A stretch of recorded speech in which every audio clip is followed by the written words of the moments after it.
TNPSC நம்மக்கிட்ட already சொல்லியிருந்த மாதிரியே இன்றைக்கி கரெக்டாக ஏப்ரல் 25 நோட்டிஃபிகேஷன் ரிலீஸ் பண்ணிட்டாங்க.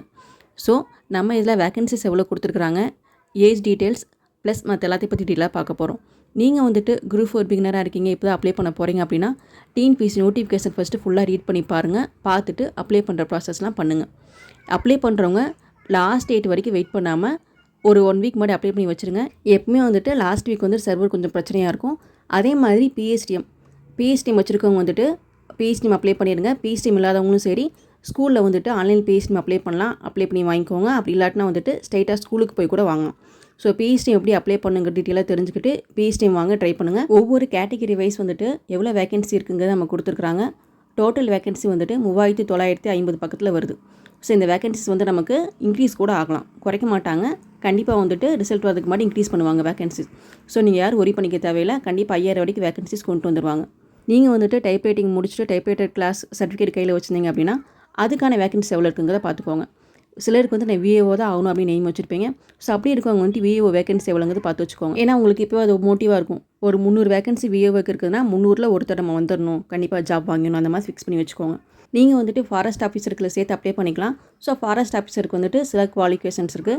நீங்கள் அதெல்லாம் வந்துட்டு ஃபிட் ஆனீங்கன்னா நீங்கள் அப்ளை பண்ணிக்கலாம். அதே மாதிரி கோட்டா வைஸ் உங்களுக்கு பிரித்து கொடுத்துருக்காங்க.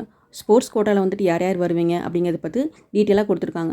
ஸோ உங்கள்கிட்ட வந்து ஸ்போர்ட்ஸ் சர்டிஃபிகேட் இருந்துச்சு அப்படின்னா இது கூட கம்பைன் பண்ணி பார்த்துக்கோங்க. இவங்க கொடுத்துருக்க குவாலிஃபிகேஷனுக்கு ஏற்ற மாதிரி நீங்கள் ஸ்போர்ட்ஸ் சர்டிஃபிகேட் வச்சிருக்கீங்களா, ஸ்டேட்டாக டிஸ்ட்ரிக்ட் வைஸ் உங்களுக்கு ஸ்போர்ட்ஸ் சர்டிஃபிகேட் வச்சுருந்தீங்க அப்படின்னா கண்டிப்பாக நீங்கள் அப்ளை பண்ணிக்கலாம். நெக்ஸ்ட் நம்ம வந்துட்டு எங்கெங்கே ஊரில் எந்தெந்த மாதிரி நமக்கு தேர்வு மையம் போட்டிருக்காங்கன்னு பார்க்கலாம். மோஸ்ட்லி வந்துட்டு எல்லா இடத்துலையும் வந்துட்டு மினிமம் 5 to 6 நமக்கு இருக்கும். ஸோ நீங்கள் அப்ளை பண்ண போகிறதுக்கு முன்னாடி வந்துட்டு நம்ம 3 வந்து கொடுக்கணும். அதாவது இப்போ நான் திருப்பூரில் இருக்குன்னா திருப்பூர் நார்த், சவுத், அவினாசி இந்த மாதிரி வந்துட்டு 3 தேர்வு மையம் நம்ம சூஸ் பண்ண வேண்டியது வரும்.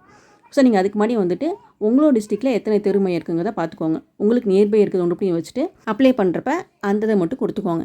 ஏன்னா நீங்கள் வந்துட்டு திருப்பூரில் இருந்துட்டு கோயம்புத்தூர், ஈரோடு அப்படிலாம் கொடுக்க முடியாது. நம்ம நியர்பை இருக்கிற ஏதாச்சும் வந்துட்டு 3 தேர்வு மையத்தை சூஸ் பண்ணிக்கலாம். இந்த வாட்டி வந்துட்டு இந்த நோட்டிஃபிகேஷன் வந்து குறைந்தபட்ச வயதுன்னு சொல்லிட்டு 21 கொடுத்துருக்காங்க. எப்பவுமே குரூப் 4 பொறுத்த வரைக்கும் வந்துட்டு 18 வந்து கம்ப்ளீட் ஆனால் நம்ம வந்து அப்ளை பண்ணிக்கலான்னு தான் கொடுத்துருப்பாங்க. இந்த வாட்டி என்னன்னு தெரியல, 21 கொடுத்துருக்காங்க. நீங்கள் அப்ளை பண்ணுறப்ப ஒன்ஸ் இதை வந்து செக் பண்ணிக்கோங்க. இங்கே இப்போ தான் 18 கம்ப்ளீட் ஆகுது அப்படின்னா நீங்கள் அப்ளை பண்ணி பாருங்கள். அது ஓகேனா உங்களுக்கு வந்து அப்லோட் ஆயிரும், இல்லை அப்படின்னா அப்லோட் ஆகாது. ஸோ இது மட்டும் எனக்கு என்னென்னு கன்ஃபார்மாக தெரில. ஏன்னா எப்போயுமே வந்துட்டு 18 தான் கொடுத்துருப்பாங்க. இந்த வாட்டி 21 கொடுத்துருக்குறாங்க. அதே மாதிரி வயது வரும்போது வந்துட்டு எஸ்சி, எஸ்டி, எம்பிசிக்கு வந்துட்டு இருக்குது. ஸோ நீங்கள் அதையும் பார்த்துக்கோங்க. நீங்கள் வந்து சப்போஸ் 45+50 இருக்கிறீங்க அப்படின்னா அது என்னங்கிறத பார்த்துக்கோங்க. அதிகபட்சம் வந்து 60 வயசுக்கு மேலே இருக்கவங்க வந்து அப்ளை பண்ண முடியாது.